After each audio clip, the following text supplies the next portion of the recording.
Hello WhatsApp everyone, welcome back to my channel commerce वाली। आज की इस वीडियो में हम इकोनॉमिक्स की फर्स्ट यूनिट इंट्रोडक्शन में सेकंड पार्ट को कवर अप करने वाले हैं। फर्स्ट पार्ट में हमने ऑलरेडी डिस्कस कर लिया है स्टैटिस्टिक्स के बारे में, इकोनॉमिक्स के बारे में और डिस्टिंक्ट कंपोनेंट्स के बारे में। अब इसके सेकंड पार्ट में हम स्कोप, लिमिटेशंस और फंक्शंस और इम्पोर्टेंट को डिस्कस करके इस यूनिट को ओवर करने वाले हैं, फर्स्ट इंट्रोडक्शन यूनिट को।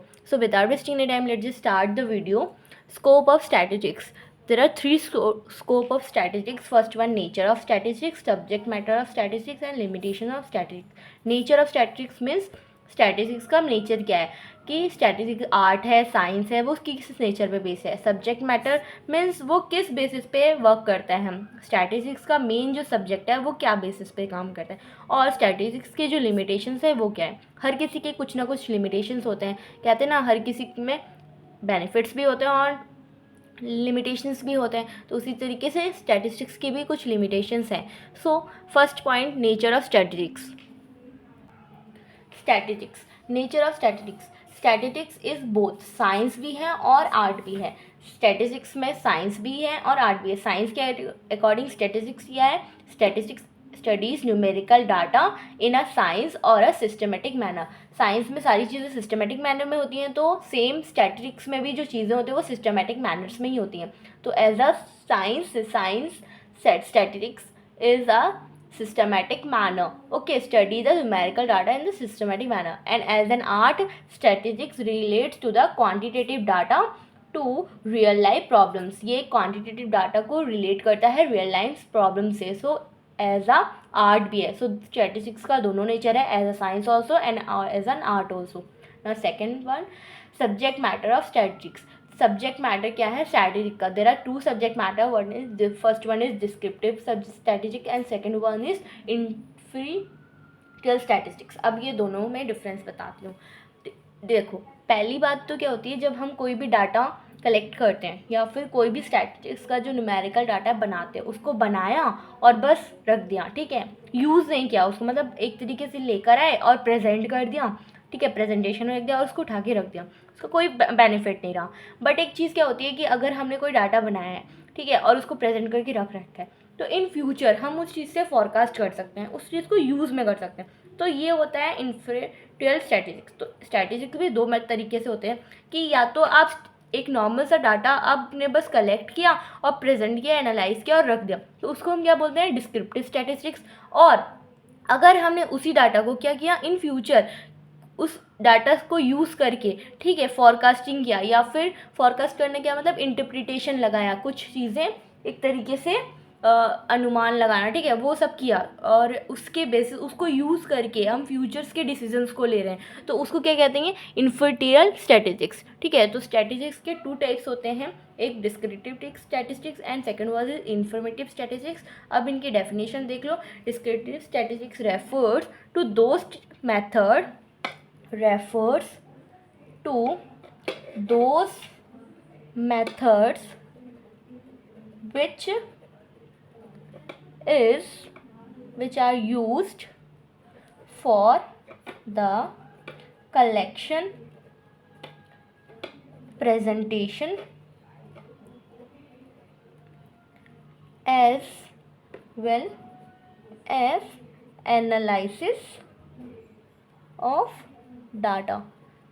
कलेक्शन करके, प्रेजेंटेशन करके और एनालाइज करने में, ठीक है, डिस्क्रिप्टिव में।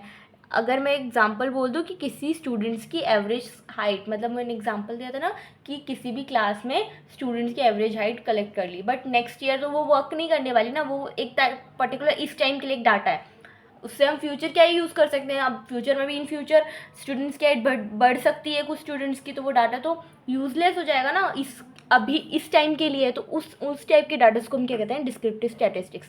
अब सेकेंड वाज इन्फिनिटियल स्टैटिस्टिक्स को क्या बोलते हैं? डेफिनेशंस क्या होगी? It refers to all such methods by विच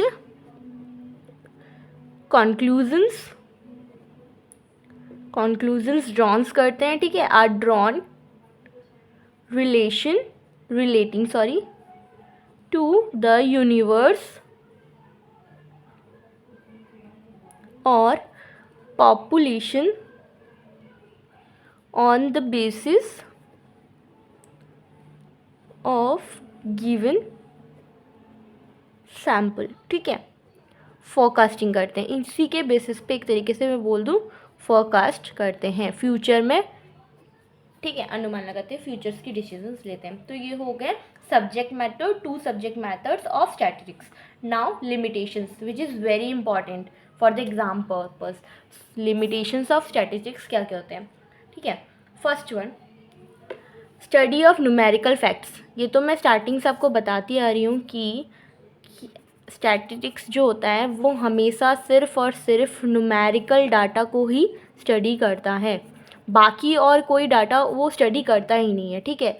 उसके लिए जैसे अगर मैं आपको बोल दूँ ऑनेस्टी, फ्रेंडशिप, ठीक है, और विजडम, हेल्थ, ये सारी चीज़ें जो होती है ना वो कोई इंपॉर्टेंस नहीं होती है। मतलब हमारे रियल लाइफ में तो ये सारी चीज़ें इंपॉर्टेंट होती हैं, बट स्टैटिस्टिक्स के बेसिस पे ये इन चीज़ों को देखता ही नहीं है। तो वो एक तरीके से इसकी लिमिटेशंस हो गई कि ये सिर्फ न्यूमेरिकल फैक्टर्स को ही नोट करेगा, बाकी आपकी ऑनेस्टी, आपकी जितनी भी विजडम हो गया, हेल्थ होगी, इन सब चीज़ों पे कोई इसका फोकस नहीं रहता। तो ये इसका फर्स्ट लिमिटेशन हो गया। सेकेंड, स्टडी, अब स्टैटिस्टिक्स जो है वो स्टडी करता है एग्रीगेट्स ओनली, ठीक है।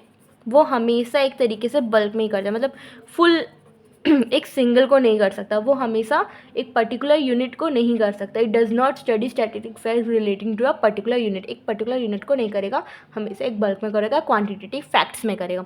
तो वो भी एक तरीके से क्या हो गया, लिमिटेशन ही हो गई स्टैटिस्टिक्स की, ठीक है, कि वो एक पर मंथ या एक पर यूनिट में नहीं कर रहा, वो एक पूरा बल्क में कर रहा है, ठीक है ना। Third one, third is homogeneity, homogeneity of data. Means data क्या होना चाहिए, हमेशा एक तरीके से इक्वल होना चाहिए। मतलब हम ऐसे नहीं है कि कोई चीज़ जो है, कोई डाटा आपने बोल दिया कि वो केजी में, ठीक है, और हम सेकंड डाटा को ले रहे हैं लीटर में या फिर रुपीज़ में ले रहे हैं, तो इन तीनों का अलग अलग है। आप केजी और लीटर को कंपेयर नहीं कर सकते, या तो पूरा डाटा आपको केजी में देना पड़ेगा तो कंपेयर होगा, या तो फिर लीटर में, या तो फिर सेंटीमीटर में, या तो फिर मीटर में। मतलब जो भी चीज़ आप ले रहे हो वो एक तरीके से इक्वल ही होनी चाहिए। आप इसको इसके साथ मिक्स कंपेयर नहीं कर सकते। एक सेंटीमीटर सेंटीमीटर्स के साथ ही कंपेयर होगा, मीटर मीटर्स में, लीटर लीटर्स में, किलोग्राम किलोग्राम्स में, ओके। तो ये भी एक तरीके से लिमिटेशंस है कि होमोजिनिटी ऑफ डाटा होता है और एसेंशियल रिक्वायरमेंट्स का। फोर्थ पॉइंट, फोर्थ में क्या है, फोर्थ लिमिटेशंस क्या हो जाती हैं इसकी, results of true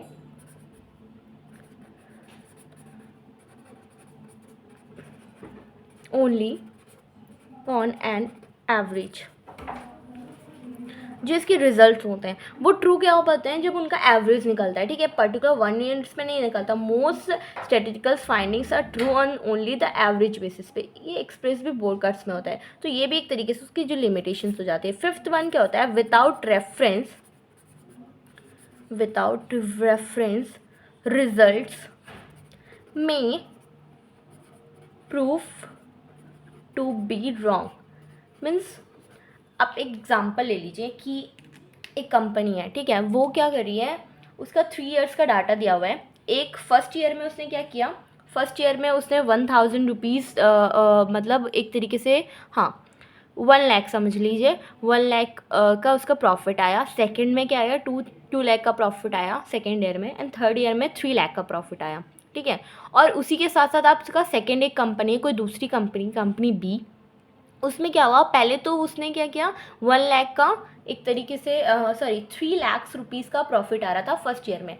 then again उसका नेक्स्ट ईयर जो है लॉस हो गया, 2 लाख का प्रॉफिट आया। देन अगेन वो ग्रो कर रही है 1 लाख में। मीन्स जो एक कंपनी है, मतलब एक कंपनी क्या कर रही है, वो बढ़ रही है, उसकी ग्रोथ बढ़ रही है, और सेकेंड कंपनी की ग्रोथ क्या रही है, वो कम हो रही है। बट अगर हम दोनों का एवरेज देखें तो वो दोनों का एवरेज क्या आएगा, 6 आएगा, ठीक है। तो 6 में इक्वल आएगा। तो जो स्टैटिस्टिक्स है वो रेफरेंस के बिना जो होते हैं ना, वो रॉन्ग रिजल्ट भी प्रूव कर सकती है। मतलब कि उसके स्टैटिस्टिक्स के बेसिस पे क्या हुआ, उसके अकॉर्डिंग दोनों कंपनी का जो एवरेज आ रहा है वो क्या आ रहा है, इक्वल इक्वल आ रहा है, 6 6 आ रहा है, तो उसके लिए तो दोनों कंपनी इक्वल है। लेकिन एक्चुअल में अगर हम देखें तो कंपनी ए क्या कर रही है, वो कंपनी ए तो ग्रोथ कर रही है, उसका हर बार प्रॉफिट जो है वो बढ़कर आ रहा है, 1 लाख 2 लाख एंड 3 लाख। बट जो सेकेंड कंपनी बी थी उसका क्या था, पहले 3 लाख आया था, फिर 2 लाख हो गया, फिर 1 लाख, वो घट रही है, ठीक है, वो कम हो रही है, तो वो लॉस में हो रही है। हमारे अकॉर्डिंग तो ये प्रूफ्ड है, बट अगर विदाउट रेफरेंस हम उसको प्रूफ करेंगे स्टैटिस्टिक्स के अकॉर्डिंग, तो आंसर जो है वो रॉन्ग आएगा, ठीक है। तो ये एक इसकी लिमिटेशंस है जो कि बहुत ज़्यादा टिपिकल टाइप की लिमिटेशंस है, ठीक है। और एक लास्ट है, it cannot be used by the expert. Means ये जो होता है ना वो एक तरीके से मैं बोल दूँ कि स्टैटिस्टिक्स जो है न्यूमेरिकल नंबर्स में होता है और ये थोड़ा बनाना टफ़ भी होता है, स्टैटिस्टिक्स थोड़ा टफ़ होता है, तो ये हमेशा एक्सपर्ट के ही द्वारा स्टैटिस्टिक्स को बनाया जा सकता है। अगर कोई एक्सपर्ट नहीं है तो फिर वो रॉन्ग डाटा प्रेजेंट कर देगा और चीज़ें गड़बड़ हो जाएगी। तो हमेशा एक एक्सपर्ट इंसान ही स्टैटिस्टिक्स को बना सकता है, ये भी एक तरीके से इसकी लिमिटेशन हो गई, तो क्योंकि एक एक्सपर्ट को ढूंढना भी मुश्किल होता है, ठीक है, तो ये भी इसकी लिमिटेशंस है। तो स्टैटिस्टिक्स की ये लिमिटेशंस थी। अब बारी है फंक्शंस और इम्पॉर्टेंस ऑफ स्टैटिस्टिक्स को देखने की। Okay, now last topic and very important topic for exam is functions and importance of statistics in economics. Functions क्या हैं और statistics की importance क्या है। फर्स्ट फंक्शन होता है quantitative expressions of economic problems. First functions क्या है इसका, quantitative expression of economic problems. Okay, it means जो इकोनॉमिक प्रॉब्लम्स है, unemployment, the problems of price rises and problems of sinking expert वगैरह, वो क्वांटिटेटिव एक्सप्रेशंस में होने चाहिए। इकोनॉमिक की जो प्रॉब्लम्स है वो क्वांटिटेटिव में ही होने चाहिए। तो ये इसके जो मेन फंक्शंस में आते हैं, ठीक है। जैसे एग्जाम्पल्स में अगर मैं बोल दूँ कि अगर आपकी प्रॉब्लम है एम्प्लॉयमेंट की, अनएम्प्लॉयमेंट की, वो क्वांटिटेटिव एक्सप्रेशंस के थ्रू ही हम ईयर टू ईयर एक्सप्रेस कर सकते हैं, ठीक है। सेकेंड फंक्शंस क्या है इसका, इंटरसेक्टर और एंड इंटर टेम्पोरल कंपैरिजन। मैंने पहले से बताया कि स्टैटिस्टिक्स हमेशा कंपैरिजन करता है, तो इसका मेन फंक्शंस जो हो गया और मेन इंपॉर्टेंस जो हो गया वो इंटरसेक्टर और इंटर टेम्पोरल कंपैरिजन्स हो गया। बिना कंपैरिजन्स के नहीं हो सकता। Inter temporal comparisons means understanding of changing in magnitude of problems over times, ठीक है। मैग्नीट्यूड की जो प्रॉब्लम्स है उसके ओवर टाइम्स को अंडरस्टैंड करना, मतलब टाइम्स के अकॉर्डिंग, ठीक है। इंटरसेक्टर, इन दोनों को कंपेयर करते हैं। Then third one is working out causes and effect relationship। इट मीन्स, जैसे अगर मैं आपको बोल दूं कि हमारा जो स्टैटिस्टिक्स है वो क्या करता है, वो ना अगर आपको कोई डाटा दे रहा है, ठीक है, तो उसका ना इम्पॉर्टेंस भी बताएगा, उसका कारण भी बताएगा कि अगर ये चीज़ हुई है तो ये क्यों हुई है। मीन्स एक तरीके से मैं बोल दूं कि उसके इम्पोर्टेंस को भी बताएगा वो, ठीक है, और उसके कारण को भी बताएगा, ठीक है, कारण को भी बताएगा वो। अगर मैं ये चीज़, दोनों चीज़ हमें पता होनी इंपॉर्टेंट होती है कि कोई चीज़ हुई है तो वो क्यों हुई है और क्या हुई है, तो ये दोनों चीज़ बताए, working out A causes and effective relationship. तो स्टैटिस्टिक्स का मेन फंक्शन ये है कि वो दोनों चीज़ को डिफाइन करता है, ठीक है। Then fourth point, construction of economics theories और इकोनॉमिक मॉडल्स। ये कंस्ट्रक्ट क्या करता है, इकोनॉमिक्स थ्योरीज को, ठीक है, और इकोनॉमिक्स मॉडल्स को। इकोनॉमिक्स की थ्योरीज क्या, it is establish statistics relationship between different set of statistic data offering conclusions of economic significance. The well known reverse relationship और inverse relationship between price of the commodity and the demand, ठीक है। Price अगर बढ़ेगा तो demand कम होगी, demand बढ़ेगा तो price कम होंगे। ये इन्वर्स रिलेशन है प्राइस और डिमांड में। तो यही इकोनॉमिक्स थ्योरी का। अब ये जो है चीज़ें हम माइक्रो में पढ़ने वाले, एक पूरा एक तरीके से चैप्टर से इकोनॉमिक्स थ्योरीज का आगे देख लेंगे तो आपको प्रॉपर समझ में भी आ जाएगा। यहाँ पे आपको ये ध्यान रखना है कि स्टैटिस्टिक्स क्या होता है, कंस्ट्रक्शन ऑफ इकोनॉमिक थ्योरीज एक तरीके से बनाता है, इकोनॉमिक थ्योरीज में हेल्पफुल रहता है, ठीक है। Fifth one, economics forecasting. Same चीज़ मैंने बताई थी कि इकोनॉमिक्स की हेल्प से ही स्टैटिस्टिक्स के हेल्प से ही इकोनॉमिक्स की फोरकास्टिंग होती है, उनके फ्यूचर्स के बारे में डिसीजंस लिए जा सकते हैं, ठीक है, एजम्पशंस लगाए जा सकते हैं, एस्ट्रोलॉजर प्रेजेंस करते हैं।